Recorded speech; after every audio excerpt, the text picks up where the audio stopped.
Jornada de turbulencias financieras. Bienvenidos a La Economía, soy Juliana González. Las dudas en torno al First Bank persisten. Sus acciones vuelven a desplomarse en esta jornada un 33%, después del anuncio de suspender sus dividendos y tras las voces que auguran una perspectiva nefasta para el banco.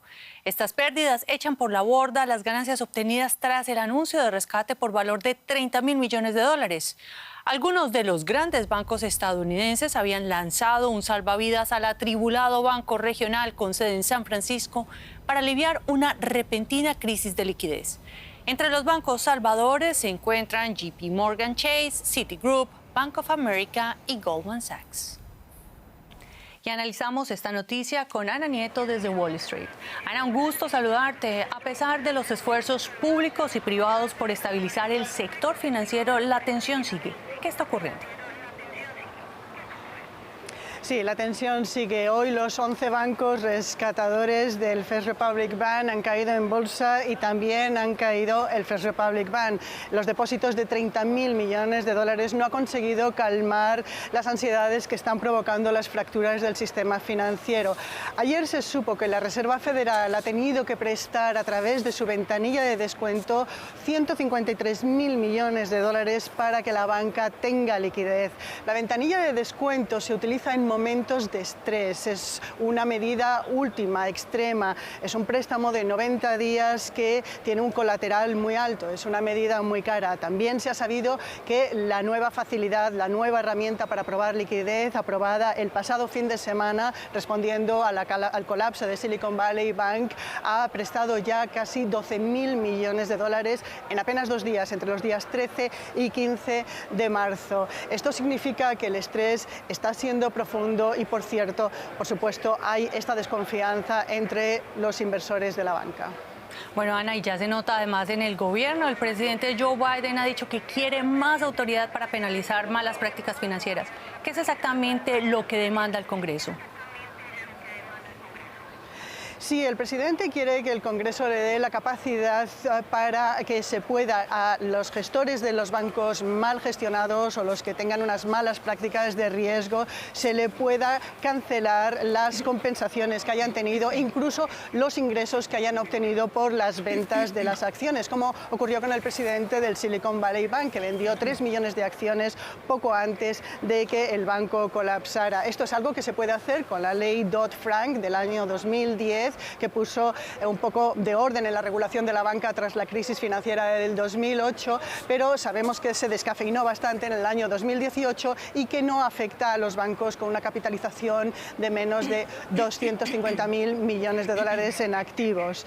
Esto significa que el Silicon Valley Bank no estaría incluido. De todas maneras, hay que recordar que no hay indicios de fraude de momento. El presidente Biden también quiere que la gente que está, las personas que están involucradas en este tipo de mala gestión de los bancos no vuelvan a estar al frente de uno nunca más y que se puedan imponer multas.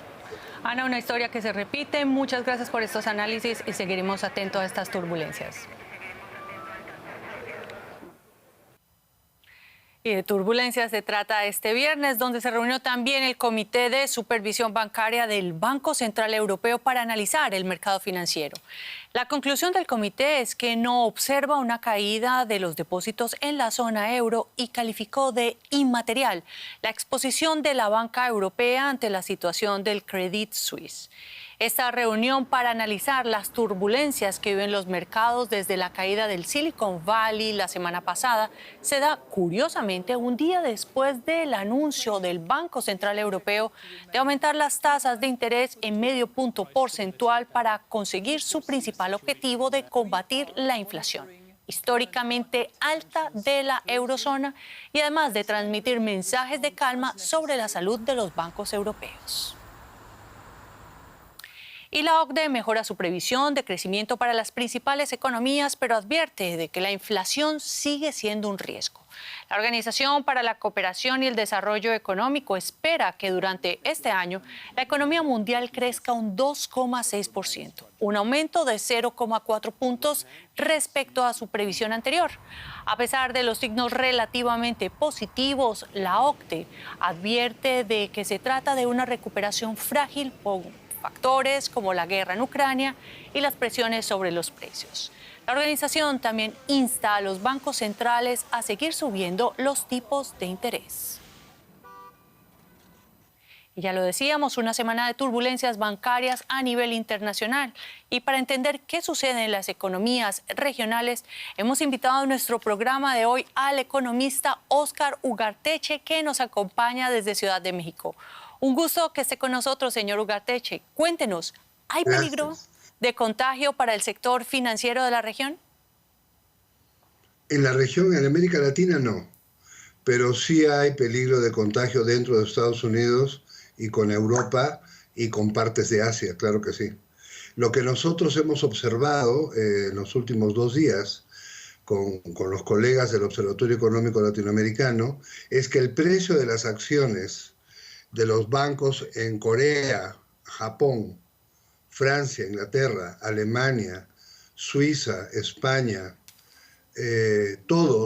Estados Unidos, todos los principales bancos tienen los precios a la baja desde enero y más marcadamente a la baja desde febrero. Es decir, que la desaceleración económica del año 22, que se ha sentido, y se ha sentido en los países ricos, esa desaceleración económica ha golpeado a los bancos. Por otra parte, el alza de la tasa de interés misma ha golpeado a los bancos en la medida en que ellos tienen que deshacerse de instrumentos que tienen una rentabilidad más baja, tienen que venderlos para comprar instrumentos que tienen una rentabilidad más alta. Y en el momento en que hacen eso, el precio de los instrumentos de rentabilidad más baja, anteriores, y entonces tienen que absorber la pérdida. Sí. Y ahí es el problema. O sea, están absorbiendo pérdidas que son un efecto del alza de la tasa de interés del Fed, que todos hemos copiado para que no se deprecien las monedas y en el nombre de la lucha contra la inflación. Entonces, digamos, la medicina está matando al paciente, ¿no? Sí, complicada la situación del en paciente. el sector bancario. Sí. Señor Ugarteche, durante la apertura de la asamblea del BID, curiosamente el nuevo presidente de la entidad, Ilan Goldfein, no se refirió directamente a estas turbulencias, pero advirtió, lo mismo que usted dice, que el costo del dinero está subiendo. ¿Qué herramienta tienen las economías latinoamericanas para poner un cortafuegos a una posible salida de capitales, ya que son mercados emergentes? Bueno, miren, lo que está pasando en América Latina, por lo menos, es que ha habido un remesón cambiario la semana pasada, pero parecería como que el diferencial de tasas de interés es tan grande que los depositantes no retiran las cuentas de los países, sino las dejan en los países. Pasan de moneda nacional a dólares, pero se quedan dentro del país. Es decir, no estamos viendo una bajada de reservas internacionales, lo que estamos viendo es un remesón en el tipo de cambio. Y eso, digamos, si se ponen controles, condiciones a la operación del mercado cambiario, operaciones a 7 días, a 14 días, para que no puedan retirar pronto, ¿no? Porque no puedan especular a 24 horas, sino que especulen pues a 14 días, a 21 días. Que deje un espacio para que se tranquilice esto. Sí. Pero el problema es que hay un problema bancario serio, mundial. Y eso sí es problema. Y eso estamos comenzando a verlo. Ahora vamos a ver cómo esto florece, vamos a ver qué bancos quiebran y vamos a ver cómo son consolidados o, como se usa modernamente en Estados Unidos, rescatados. Porque parece que lo único que hay que rescatar son bancos. Así es que yo creo que vamos a ver mucho más de eso y vamos a ver mucho más de intentos fallidos de conseguir, como acabamos de ver ahora con Republic Bank, de conseguir a alguien que ponga el dinero y resulta que no pueden, porque los montos son muy grandes. Tenga usted, para poner la proporción, cuando la crisis mexicana del año 94, que se produjo la gran crisis mexicana del 94, salió de México 40.000 millones. Ahora se hablan de rescates de 130.000, 150.000. Sí, son cifras grotescas. Y eso tiene que ver con la desregulación. Es decir, los bancos dejaron de ser bancos comerciales para convertirse ellos mismos en fondos de inversión. Entonces, se ha perdido un poco la naturaleza de la banca, ¿no?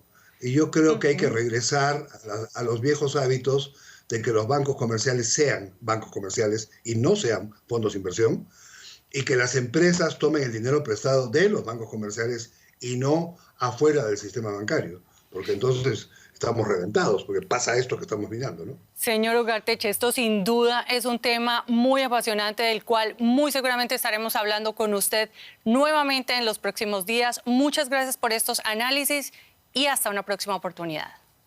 Gracias. Hasta luego. Y seguimos en la región. China confirma la visita de Estado del presidente brasileño Luis Ignacio Lula da Silva entre el 26 y 31 de marzo con una delegación de 240 empresarios, pero también ministros, gobernadores y parlamentarios. Esta visita impedirá que Lula asista a la cumbre iberoamericana de jefes de Estado y de Gobierno en Santo Domingo.